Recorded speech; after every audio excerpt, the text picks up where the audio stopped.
Entre líneas lo vas a escuchar, lo esencial de un libro en un solo lugar. Literatura, análisis y emoción, pensamiento y conexión. Entre líneas ya comienza la conversación. Bienvenidos, bienvenidas a una nueva exploración profunda. Hoy nos vamos a meter de lleno en las complejidades del corazón, con un librazo, Lo mucho que te amé, de Eduardo Sacheri. Un autor que muchos seguro conocen, ¿no? Sí, claro. Para refrescar un poco la memoria, Sacheri es el autor detrás de la historia que se convirtió en El secreto de sus ojos, la peli que ganó el Oscar, y también ganador del premio Alfaguara. Mucha trayectoria. Totalmente. Y en esta novela nos mete, digamos, en el Buenos Aires de los años 50, en la vida de Ofelia Fernández Moyé. Ajá. Ella es una de 4 hermanas. Es la formal, ¿viste? La que cumple con todo. Está a punto de casarse con Juan Carlos, su novio de siempre. El camino marcado, digamos. Exacto. Pero su mundo, tan ordenadito, se sacude. Fuerte. Conoce a Manuel Rosales. Que es el novio de su hermana menor, Delfina, nada menos. Uf, ahí empieza todo. La historia es ese tornillino interno de Ofelia, ¿no? El deseo que aparece de golpe, la culpa que la aplasta, la lealtad a la familia que se pone a prueba. Es intenso. Y es una obra importante, creo yo, no solo por la trama romántica, que, bueno, es muy potente, sino por cómo Sacheri logra diseccionar las emociones. Sí. Hablamos de amor prohibido, claro, pero también de las presiones de la época sobre la mujer, esas dinámicas familiares que a veces son, bueno, casi asfixiantes, el peso del deber. Totalmente. Y Sacheri tiene una mano especial para crear personajes que parece que respiran, ¿viste? Y una atmósfera que te lleva directo a ese Buenos Aires de mitad de siglo. Tal cual. Así que hoy, vamos a sumergirnos en esa complejidad. La misión, digamos, no es solo contar la historia de pe a pa. No, claro. Es extraer esas ideas clave, esos momentos que definen a Ofelia, que nos hacen pensar, ¿no?, en nuestras propias lealtades, nuestros deseos ocultos, buscar juntos esas pepitas de oro que Sacheri dejó en la novela. Me encanta la idea. Vamos a eso. El chispazo inesperado, cuando el deber empieza a tambalear. Todo arranca en un escenario súper tradicional, ¿viste? El té del domingo en casa de los Fernández Moyé. Un clásico. Las 4 hermanas, cada una con lo suyo. Rosa, Mabel, Ofelia, Delfina. Los padres y la tía Rita, siempre ahí, vigilando. Un microcosmo social. El control. Y en ese ambiente tan medido, irrumpe Manuel Rosales, el novio de Delfina. Y acá Sacheri ya te tira la primera pista, ¿no?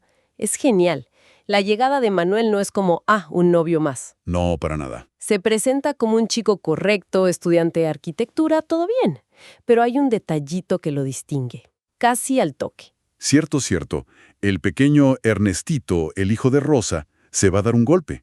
Corre hacia una silla. Un peligro inminente. Y nadie reacciona, salvo Manuel. Pone la mano justo, ¿viste? Evita el golpe. Un reflejo, pero Valiente. rápido. Y después, Ofelia, que está sentada al lado, le pregunta por el golpe en la mano. Él le resta importancia, sonríe, pero ese cruce de palabras sobre la velocidad del nene y si son más duras las cabezas o las manos, ¡paf!, crea algo, una conexión. Es un momento que parece chiquito, pero está cargadísimo de significado. Ese gesto casi heroico, esa mezcla de rapidez y cuidado, es lo primero que Ofelia registra de Manuel. Y contrasta, aunque no se diga, con la formalidad más predecible de Juan Carlos, su novio. Tal cual. Sacheri ahí planta una semillita de admiración. Es el primer chispazo de algo que va más allá de la simple cortesía familiar. Es como si ese instante rompiera por un segundo nomás la rigidez de todo ese ambiente familiar y abriera una puertita a lo inesperado. Fascinante cómo un gesto mínimo puede desencadenar tanto, ¿no? Totalmente. La grieta se abre, secretos y sospechas. Y esa conexión inicial, no se queda ahí. Empiezan las salidas en grupo. Claro, lo típico. Las parejas jóvenes al cine, a cenar, Ofelia y Juan Carlos, Delfina y Manuel. A veces se suman Mabel y Pedro. Escenas que parecen súper normales, ¿no? Pero Sacheri las usa para mostrar las tensiones que hay por debajo. Exacto. Por un lado, tenés las discusiones políticas, muy de la época, ¿viste? Peronismo, antiperonismo entre los hombres. Eso te da el contexto social. Sí, el clima de la época. Pero lo crucial, lo importante de verdad, es lo que pasa entre líneas. En esas salidas, Ofelia tiene la chance de observar a Manuel más de cerca. Claro. ¿Cómo habla de cine? Su calma, su inteligencia. Y bueno, inevitablemente empieza a comparar. La dinámica del grupo se vuelve como un caldo de cultivo, ¿no?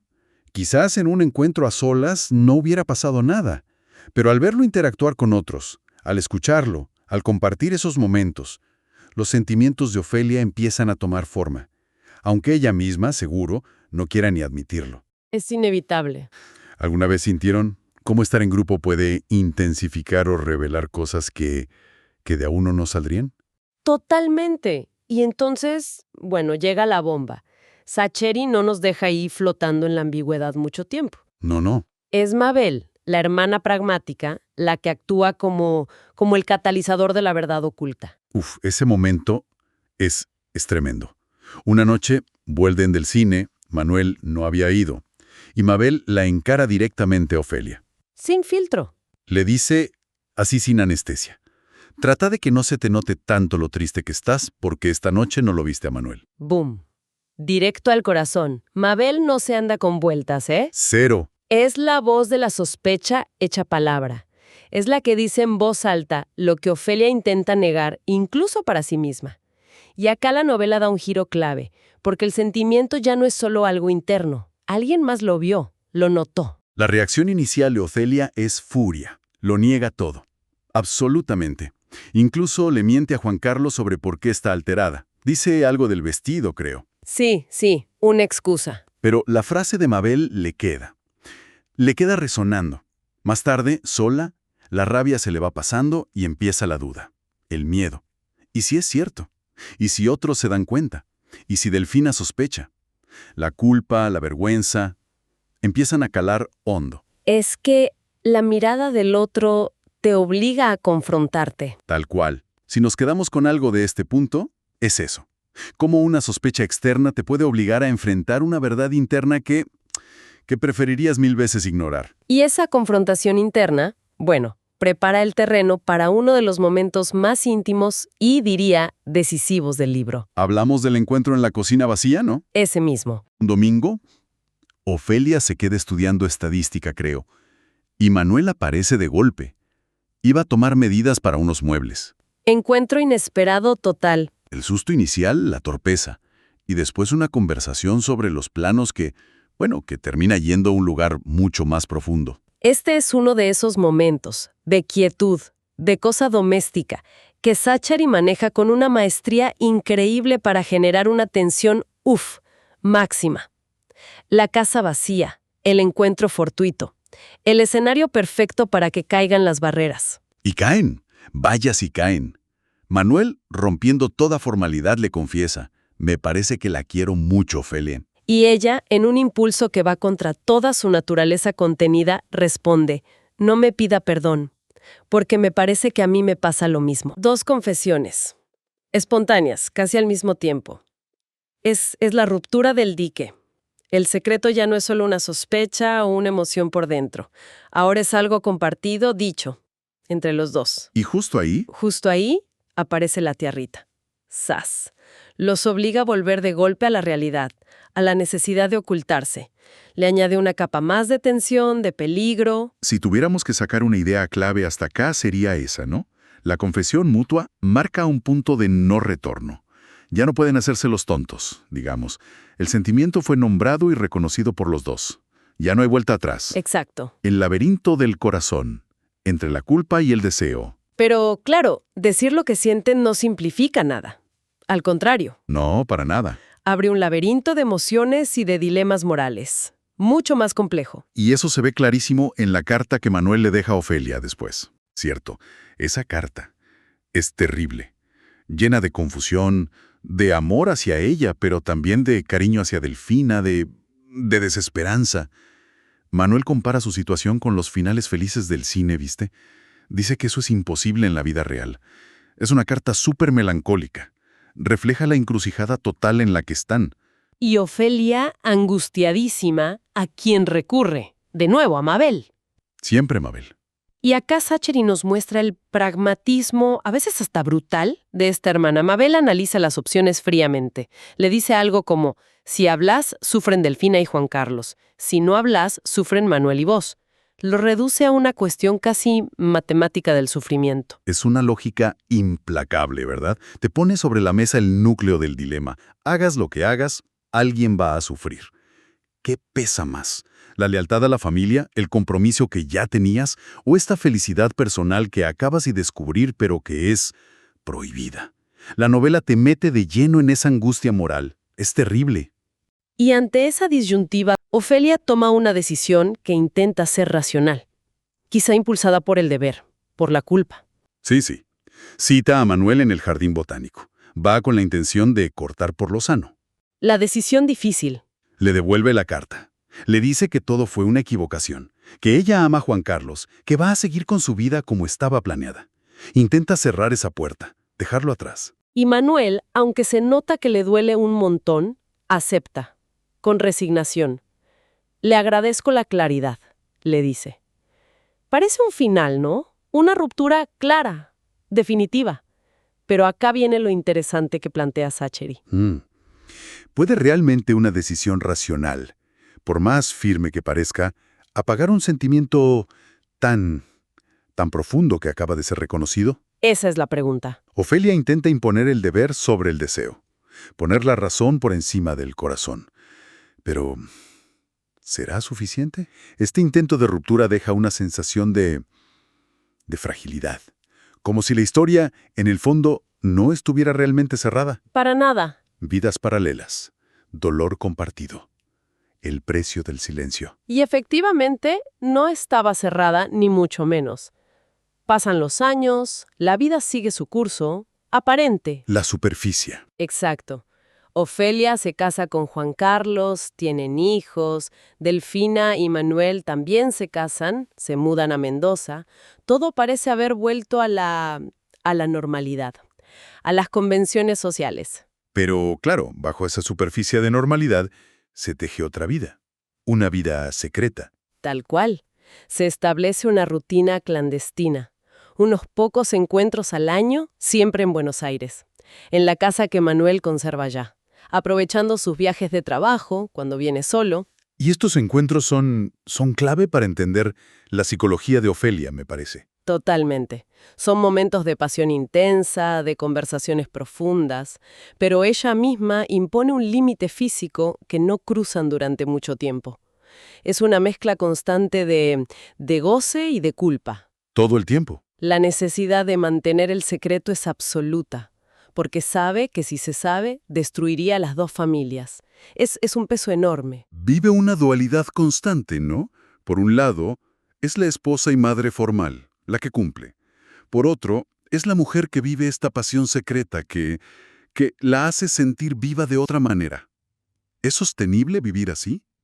¿Qué costo tiene para el alma mantener un secreto de esa magnitud durante años? Esa es la gran pregunta que late bajo toda esta etapa de la novela, ¿no? Sacheri no la juzga a Ofelia, para nada, pero nos muestra el peso enorme de esa doble vida. Es un equilibrio súper precario, mantenido a base de silencio y de renuncias constantes. La felicidad es robada, digamos. Siempre está teñida por la sombra de la traición y el miedo a que todo salte por los aires. ¡Uf, qué angustia! El destino interviene. Tragedia y sello final. Y esa tensión, que se acumula durante años, finalmente explota en el tramo final de la novela. Y de una manera, totalmente inesperada, después de la muerte de Mabel. Un momento duro también. Sí, Ofelia siente la necesidad de un último encuentro con Manuel antes de que él vuelva a Mendoza. Pero esta vez eligen un lugar cargadísimo de simbolismo. Y de transgresión. Deciden encontrarse en la casa familiar, la casa de los Fernández Mollé. Aprovechando que está vacía. Y no en cualquier lugar de la casa, ojo, sino en la habitación de la tía Rita. La habitación de la tía Rita. El símbolo máximo del control, del juicio moral dentro de esa familia, es el acto de rebeldía definitivo. Totalmente. Y ahí, en ese espacio prohibido, Finalmente cruzan ese límite físico que Ofelia había mantenido tanto tiempo. Conversan sobre su futuro imposible y ella reafirma su decisión.